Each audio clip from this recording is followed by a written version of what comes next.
when it comes to the role of spirituality in Islam, I mean, it's an enormous and it's vast, because we have this sort of bare minimum set of rituals and things that you have to do, and yet even those, if you don't infuse them and imbue them with a spiritual quality of taqwa, of awareness, of awe, of reverence, and they're worthless, right? You might be checking your boxes, right? You might be doing the very, very bare minimum, but it's without love. It's without true faith. And so it's not going to be worth very much. So there's an ethical imperative in Islam to develop one's spirituality to the point where all of the worship that they do is infused with this love of Allah, this fear of Allah, this hope in Allah, all of these sorts of things. And the other sort of aspect, and this is cited or founded in the hadith of the Prophet ﷺ, where he says that there's nothing more beloved to Allah than the fara'id, than the things that are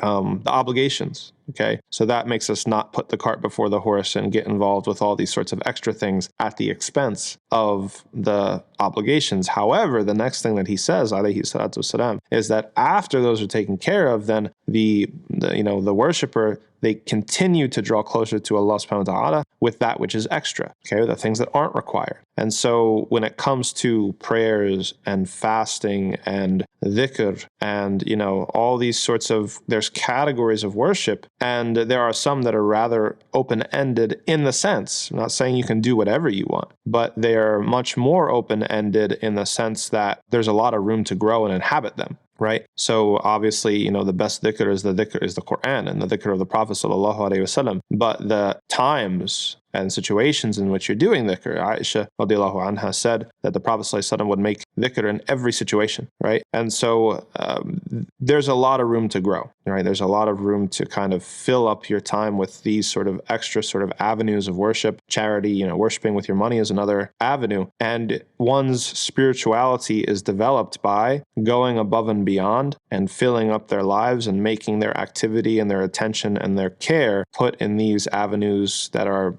beyond what's simply required of them.